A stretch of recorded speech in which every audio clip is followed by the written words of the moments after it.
Okay, let's talk about price per square foot here, building versus getting an existing home if you're building in St. Kitts or Nevis. Let me just tell you some things about topography in St. Kitts. It's very rocky in a lot of areas. You get around St. Kitts and Nevis, it could be soft ground or it could be really, really hard. If you get around Frigate Bay, it's a lot of rock.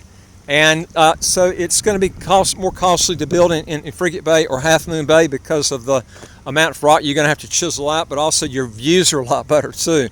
But it just depends on the area that you're looking at. As you get closer out to St. Paul's, which is a real remote area, you have more farmland. It's softer ground, but it's also a lot less amenities out in that area. So that's some things you're going to have to think about. Also, folks, if you want to legally get your income taxes to zero, how to get a second passport, as quick as 45 days. Do three things. Hit the subscribe button on the right of your screen and the notification bell next to it. You'll get new videos automatically as they come out. I would like to hear from you. If you got a question or comment, put it below. And number three is go to our website, www.citizenshipquickly.com, and ask for some help. Okay, now let's look at cost per square foot. We've had houses we've sold as little as 33 US a square foot recently. Okay, I'm talking about fairly recent. If you build in Half Moon or Frigate Bay, I'm going to give you some realistic figures. You're not going to be able to do it less than, I'm talking about, where you're going to be satisfied with the building under 150 US a square foot. That's the difference. It's a huge difference between buying an existing house versus building one. I can't emphasize as much. We got a house right now, for instance, that's like about $45 a square foot in Half Moon Bay. If you took that same house, same materials, everything's the same, cabinets the same, everything, and you rebuilt it, it cost you 150 US a square foot. Okay, this is the difference between if you can get a house where someone's been here for many, many years, he's had a lot of appreciation. And remember too, the cost of building supplies has gone up because of inflation. This is another thing that's just basically going through the roof.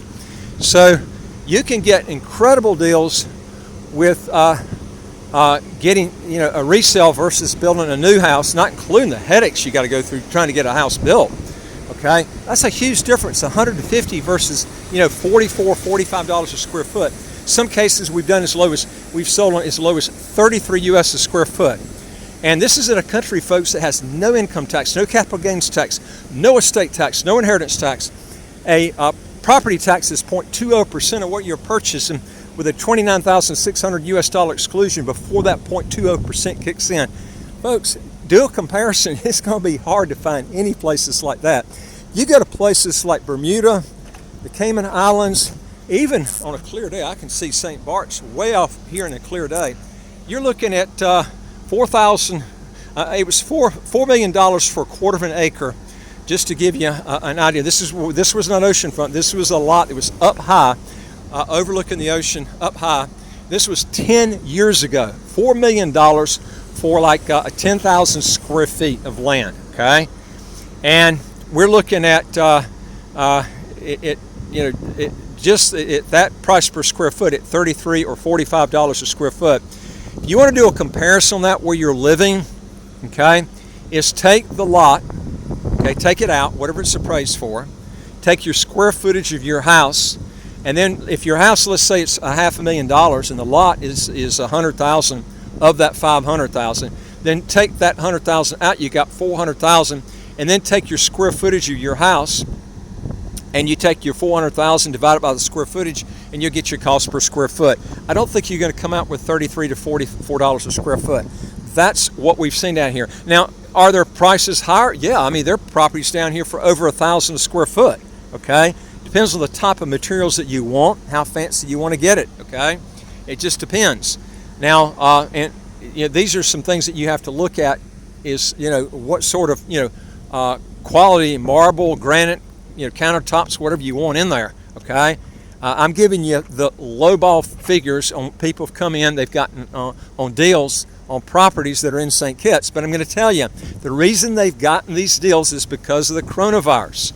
Okay, it's because this is the time. Like I said, I mentioned before, the dollar's high. That's when these properties are lower here in St. Kitts. You got the coronavirus. It slowed down traffic here. That's when you're going to get deals. You're not going to get deals when everything is rosy. Okay. That's when people seem to come in and flock and buy, is when everything is rosy and prices have gone through the roof. Isn't it funny how people say the best time to buy is when prices are low? But they do just the opposite. They always wait until they're high before they buy. I mean, that doesn't make sense, but that's exactly human nature. That's just the way people do things, okay? They buy at the wrong time and they sell at the wrong time.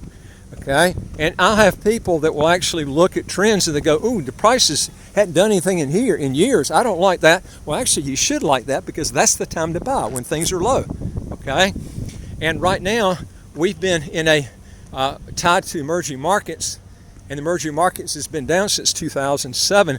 The market here has gradually come up, but not anything like it did from 2000 2010, when the market went way through the roof. This is the time period to go in when the market's slow. But like I said, if you're looking at purchasing and you're thinking about building versus getting a house that's already built, folks, I'm telling you, it's a lot cheaper to get houses that are already built now in St. Kitts. I remember years ago, a good mentor of mine, got to know him because we used to market a lot of his mutual funds back in the 1980s and 90s, was a real smart investor, one of the best investors that ever lived. His name was John Templeton. And he was telling me years ago, when he had a property over in Lyford Cay, which is one of the most elite places there in Bahamas, and he was telling me that you could actually buy properties that were already built a lot cheaper than to come in and build a new one.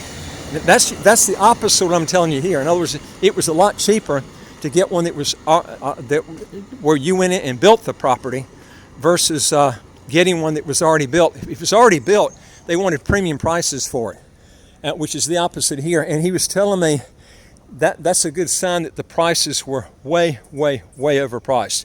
You got just the opposite of that here. Here, now, the properties that you're buying that are already built, they're so much cheaper than coming in and building a new house. And one reason is because of steel, lumber, everything's gone up so much. Labor costs have gone up so much. And you're taking a house, and a lot of these houses too that are selling at cheap prices, the people have been in them for years. So they had that appreciation. And remember, when you buy a new house too, you've got all that duty that comes into play, where you have the flexibility to dicker with the duty with a person that's already buying it.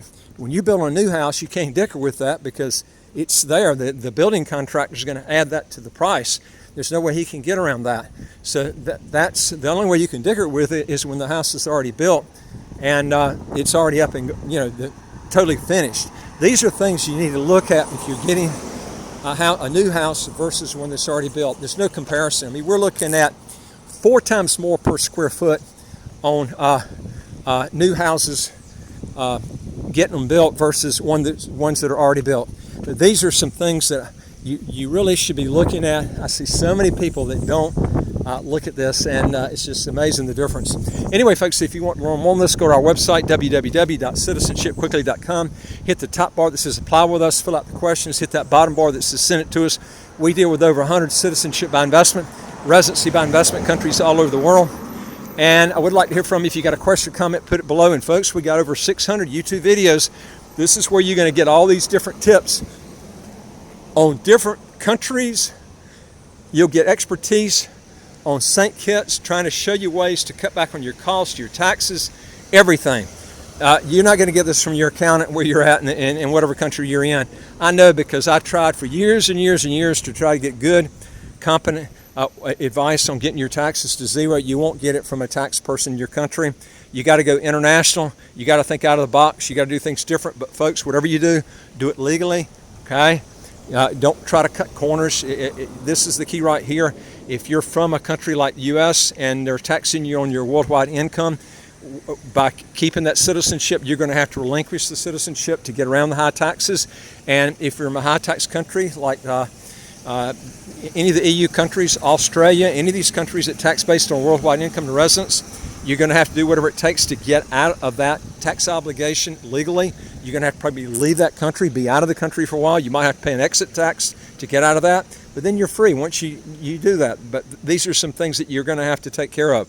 And the longer you wait, you're better off doing this while crypto and the market's down low, you'll pay a lot less out in taxes if you pull out before you have a huge run-up. If you're going to be doing it right now, it's a good time to be doing it, especially with if you're a U.S. citizen, because it's going to take you a long time to get out of your U.S. citizenship because of the backup that's going on right now. It's months and months and months backup to relinquish your U.S. citizenship. So these are things that you have to plan on ahead of time.